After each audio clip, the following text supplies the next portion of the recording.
Number 1. Bastian was last seen in Apple Valley, California on November 1, 2015. She was supposed to stay the night with a female friend, but got upset and left her friend's house at 1:45 a.m. with her small tan and white dog, a Maltese poodle mix named Coco. A photo of Coco is posted with this case summary. Bastian left many of her belongings at her friend's house, including her wallet, identification, and glasses, even though she would have needed the glasses in order to see. That same night, the California Highway Patrol found some of Bastian's belongings on the road near Highway 247 and Bodak Road in Johnson Valley, California. Later that same morning, her silver two-door 1500 Dodge Ram pickup truck, which she had only owned for a week, was found abandoned near Valley View Road and 29 Palms Highway in Morongo Valley, California. It had dents and scratches on both sides, as if it had been driven over rough desert terrain. An Apple Valley woman found Coco near the intersection of Bear Valley Road and Highway 18 on November 1st, the same date Bastian disappeared, and took her home with her.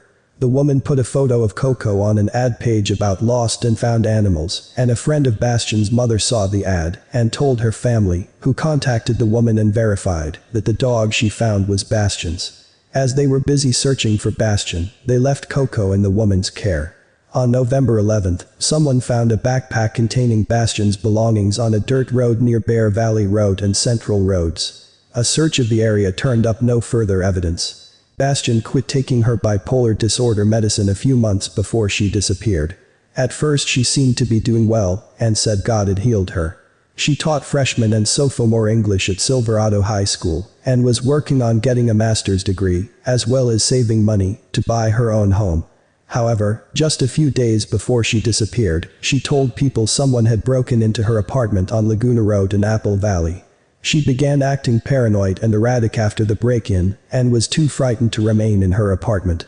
She took some of her most precious belongings and left to stay with others. She took the SIM card out of her phone, and then broke the phone, and drove from Apple Valley to Phoenix, Arizona and back, about 700 miles round trip, the day before she disappeared. She spoke to her brother-in-law, and said she didn't want to be Christina Bastian anymore, and wanted to disappear. She was deep in debt from student loans, and was considering taking a break from her job, so she could decide what to do with herself. Bastian's family believes she may have decided to walk out of her life, but because of her mental illness, and because it's uncharacteristic of her to leave without warning, they're concerned for her safety. They stated she enjoys writing fictional stories, and is a devout Christian. Her case remains unsolved. Number 2. 3 sisters in Sacramento, California, are using social media to plead for the safe return of their sibling, 19-year-old Veda Belford, who has been missing for 2 weeks. "We just want to know that she's safe," Veda's older sister, Esther Kavanagh, told Dateline. "We hope someone will see her photos and come forward with information." Veda Belford was last seen on October 17, 2020. Esther told Dateline that their father drove Veda to work at the Home Depot on Truxell Road in Sacramento, California for her shift that started at 2 p.m. When their mother drove to the store around 11:30 p.m. to pick her up, Veda was nowhere to be found. "My mother had texted and said she was waiting in the car outside," Esther explained. "She waited for a little bit, but when my sister still hadn't come out a few minutes before midnight, she went to find out." Esther said her mother was told that Veda had left the store earlier that afternoon. They later learned from the manager that she had been laid off from her job. "What we don't understand is why she didn't call someone for a ride," Esther said. "She just walked out of the parking lot and that was it. We don't know where she would go, or who she would meet. It doesn't make sense." Veda's mother filed a missing persons report with the Sacramento Police Department just after midnight on October 18, while family members and friends drove around the area looking for her. According to the Sacramento Police Department Public Information Office team, a detective with the Missing Persons Unit has been assigned to Veda's case and is following up with the investigation, which is currently open and active. Esther told Dateline that detectives later told their family that a security video shows Veda walking out of the Home Depot parking lot in the direction of Applebee's and AT&T. She was wearing a brownish-orange striped flannel shirt, denim pants, a rainbow ring and a small crossbody bag. The timestamp on the video was 3:45 p.m., almost 2 hours into her shift. Esther added that her sister had a cell phone with her, along with a phone charger.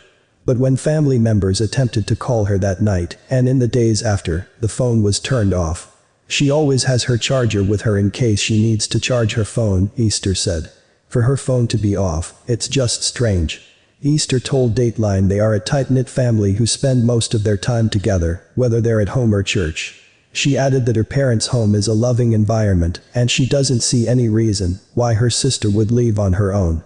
Veda, who lives at home with her parents and two of her sisters, is a full-time student at Sacramento State, where she's majoring in business management. She devotes a great deal of her time to her role as a youth leader at her church. She's very involved in church and loves her role with the youth, Easter said. We don't believe she would just leave. So we're just very worried about her. The sisters have posted a montage of Veda's photos and pertinent information on various social media accounts, including TikTok and online missing person groups specific to their Sam and Polynesian heritage. Hopefully someone has seen her and contacts us, Easter said. Any information would help, we just need to know that our sister is okay. Veda is 5'4" tall, weighs approximately 215 pounds, and has brown eyes and black hair. She was last known to be wearing a brownish-orange striped flannel shirt, denim pants, a rainbow ring and a small crossbody bag. Anyone who might have information about Veda's whereabouts is asked to call the Sacramento Police Department at 916-808-5471. Number 3. Nancy Bromet has been missing since November of 2015. The 37-year-old woman was going through some major changes in her life at the time of her disappearance, and many of those changes were documented on her Facebook page. Nancy made the image on the left her Facebook profile picture on November 3, 2015. Just 2 days later, she updated her relationship status to in a relationship. Though the page does not state the name of the person she was in a relationship with, her family and friends have confirmed that the man in question was a truck driver named Jesus Julio Cruz. That same day, Nancy also posted that she had moved from Sunrise, Florida to Bakersfield, California. According to Nancy's family members, Nancy and Cruz actually left Florida to travel to California on November 12, 2015. The couple left Nancy's father's house that morning, and Nancy has not been seen by her family members again. She reportedly did not have a cell phone of her own at the time, so she communicated with her family through Cruz's phone. Nancy's last known communication with her family occurred on November 17, 2015, when she reportedly called her sister and indicated that she was in distress. After that call, Nancy's father spoke to Cruz and said that he would buy Nancy a plane ticket home if Cruz dropped her off at the airport. Upon hearing that suggestion, Nancy was heard asking Cruz, "Well, what do you think?" before the phone call dropped. When Nancy's father called back later, Cruz told him that Nancy was asleep. She never contacted her family again after that call. Cruz later told Nancy's family members that they arrived in California on November 19, 2015. He explained that, the following day, he dropped Nancy off at a shopping center in El Centro so she could buy groceries while he made deliveries in his truck. Cruz stated that when he returned to the shopping center 2 hours later, Nancy was nowhere to be found. Her family members reported her missing 2 days later, on November 22. It is uncharacteristic for Nancy to be out of touch with her family members for this long, and her loved ones are suspicious about Cruz's version of events. Although Cruz said that Nancy was last seen in El Centro, her family members are questioning whether or not she ever made it to California at all.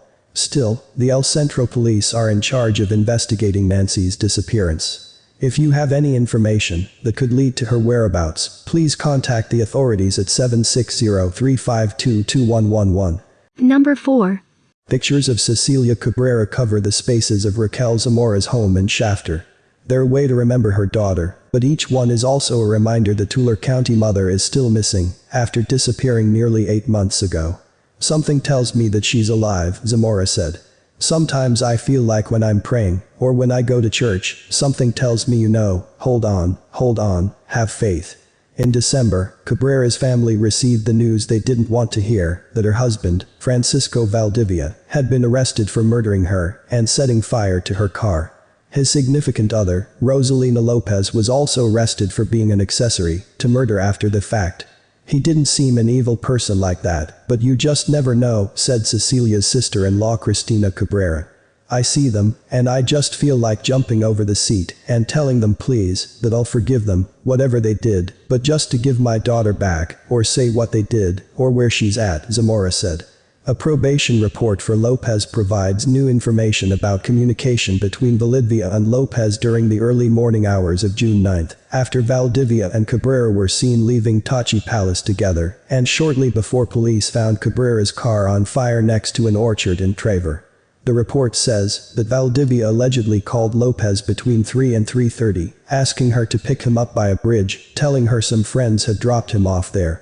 Mr. Valdivia's phone GPS location indicated he was in the area of Avenue 356 and Road 28 at 4:13 a.m. during the night of the incident, which was less than a mile from where the victim's vehicle was found burned, the report says. The report also reveals what Cabrera's family already knew: she was trying to leave Valdivia.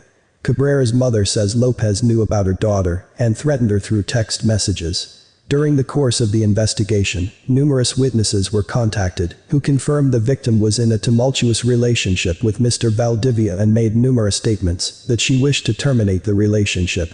I still have the hope she's out there, and if at the end, it does come down to where she was murdered, we'll be able to put her to rest, Cecilia's sister Sandra Gutierrez said. But I still have that full hope that she's out there somewhere. Valdivia and Lopez will be back in court on February 10 for a preliminary hearing setting. Cabrera's family hopes at least one of them eventually talks, so they can see Cecilia in person again. Number 5. The families of Donald J C Kavanagh and David Naley have forged an unlikely bond since their loved ones vanished nearly a decade ago. Similarities between the two cases are undeniable, and the men's families believe the solution to one case could help unravel the other mystery. Cavanaugh and Naley both went missing in California, both had a connection to the same Pacific Coast horse farm, and both are feared dead. The dust has long settled on the men's case files, but their families are unwilling to give up hope. I think about my dad all the time, Cavanaugh's son, Jim Cavanaugh, told the Huffington Post. I want answers, and I'll keep asking questions until I get them. Naley's daughter, Lisa Hodenish, is equally determined. I will not give up, she told HuffPost. My dad always said I was tenacious, and I'm going to live up to that for him.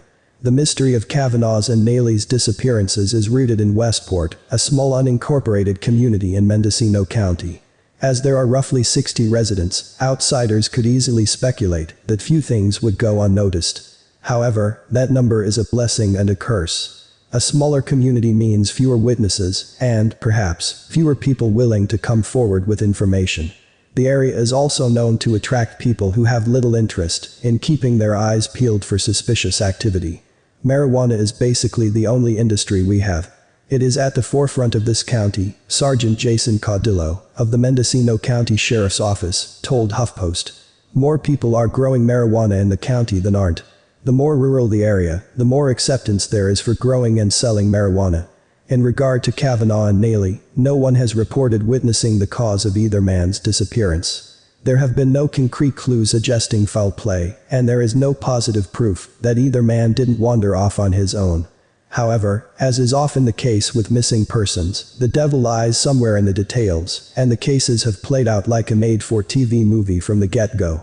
The story of Cavanaugh's disappearance began in Elgin, Ill, where he was a well-known horse dealer. As a co-owner of a successful horse ranch, Cavanaugh was doing well for himself until he fell ill and required a quadruple bypass. From there, things went downhill fast.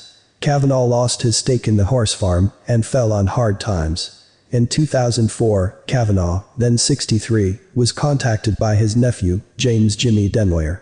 At the time, Denoyer operated a 20-acre horse ranch in Westport, Calif., and asked his uncle to help run the ranch. The two men struck a deal, and Denoyer, along with Naley's son, Ryan, drove to Illinois to pick up his uncle, and more than a dozen horses his uncle had hand-selected for their new joint venture. The excitement was short-lived, however, said Ryan Naley, who was employed by Denoyer at the time.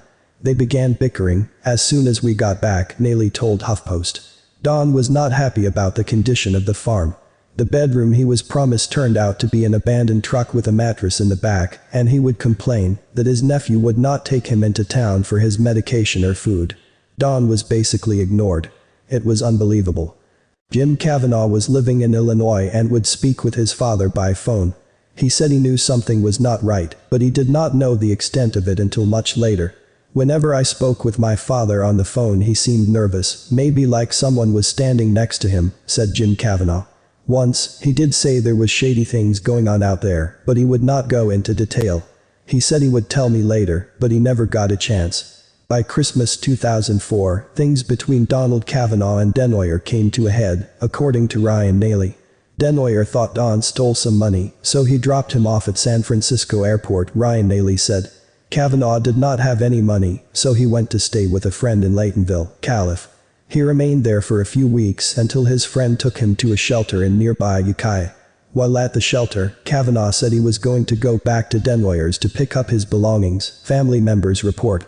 My dad had valuables like horse saddles and other gear, said J. Kavanagh. Dad was going back to Denoyer's to get his stuff. Cavanaugh left the shelter in March 2005. Whether he went to get his belongings or simply vanished along the way is unknown. What is known is that no one has heard from him since. Back at Denoyer's ranch, Ryan Naley was unaware of Cavanaugh's disappearance. He said he was told Cavanaugh had gone back to Illinois. In the time that had passed since Cavanaugh had left, Ryan Naley had attempted to earn a living working for Denoyer's lucrative construction business. In exchange, he was permitted to live at the ranch. His dad, David Naley, had also entered the picture and was making a deal with Denoyer to build a shop at the ranch. My dad was working with copper and copper plating. He was really good at it, and Denoyer was going to let him build a shop on the property. The shop was to be my dad and brother's, Hodanish said. Unfortunately, those plans never came to fruition. In January 2006, Denoyer was charged with 36 counts of animal cruelty after 36 emaciated horses were removed from his property. According to KTVU.com, authorities said the horses were so thin that their ribs and backbones were visible. This is the type of conduct not only I am offended by, but I think everybody in Mendocino County is offended by, Mendocino County District Attorney Norm Vroman told KTVU.com on January 13, 2006. During a pretrial hearing, it was revealed that someone living at the ranch had alerted animal control regulators to the condition of the horses. According to Ryan Naley, Denoyer accused him of tipping off the authorities. The relationship quickly disintegrated, so Ryan Naley moved in with his father in Albion, a town located about 30 miles south of Westport. Ryan Naley said his father had a car, a 1967 Ford Mustang, on Denoyer's property. He had been working on the vehicle there and wanted to pick it up, along with a truck Denoyer had given him.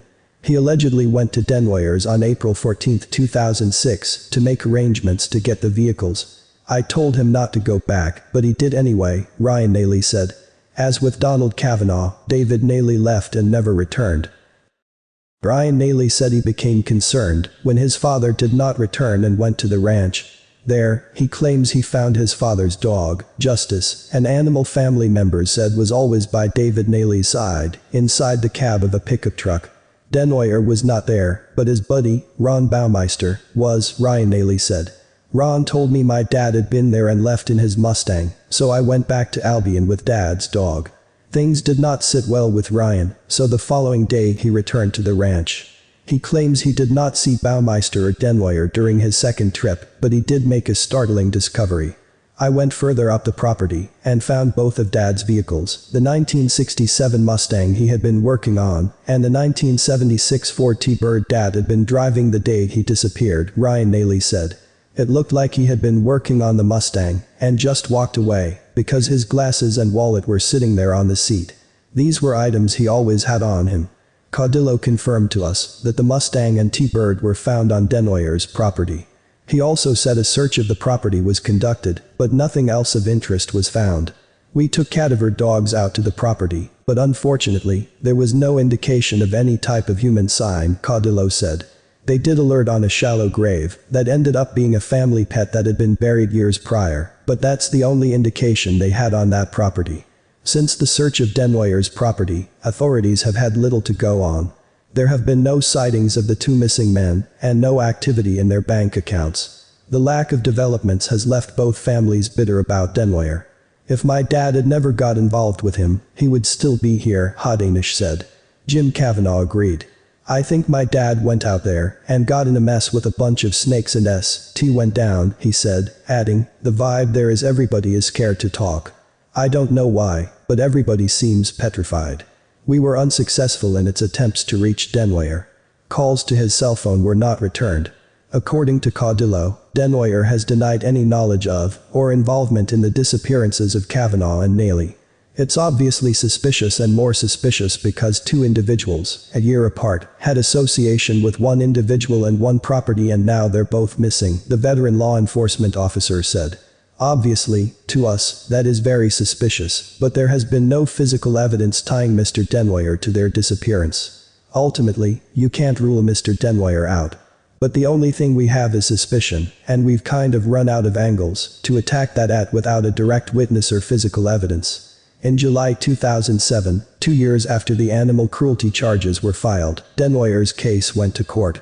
According to the Anderson Valley Advertiser, Denwyer said he was unaware of how the horses were being treated and pointed a finger at his hired hands. John Gray, a customer of Denwyer's and author of the popular book, Men Are From Mars, Women Are From Venus, testified on behalf of Denwyer, saying he was a man of good character, the newspaper reported. The jury ultimately deadlocked 10-2 for acquittal. As a result, the presiding judge declared a mistrial. For nearly a decade, the families of Donald Cavanaugh and David Naley have been on an emotional roller coaster from hope to despair and back again. Admittedly, authorities have been unable to ferret out any new clues. The investigation has become a casualty of underfunding and insufficient manpower. At this point we're kind of at a standstill, Caudillo said. We don't have a body and we don't have any physical evidence. We obviously would like to find the bodies and close the case. As time goes by, the family becomes frustrated, and we understand that. But we have 5 investigators for the entire county. We're the 4th largest county in the state, and we are so far understaffed that it is ridiculous. But we will continue to do what we can, and when there is credible leads to be followed, we will follow them. The cases of the 2 missing men may be cold for now, but the pain their loved ones feel continues to burn on the inside. This time of the year is always tough. My father's birthday is on the 29th. It's very difficult knowing he won't be here to celebrate it with us, Hodanish said. Jim Cavanaugh said he was close with his dad, and still has difficulty grasping the reality that he is not around. When you have somebody missing like this, it's hard to even believe, he said. If I see a guy with a cowboy hat, I think of him. It's unreal. He is my father, and all I can say is it's hard for me to believe. The whole thing is like something you would see on TV. At the time of his disappearance, Donald Cavanaugh was 63 years old, 5 feet 8 inches tall and 140 pounds. He had gray hair and blue eyes. David Naley was 69 years old when he went missing. He was 5 feet 5 inches tall, weighed 150 pounds, and had gray hair, green eyes and a white beard. He suffered from stunted growth due to a heart murmur, and as a result his legs were not proportional to his body.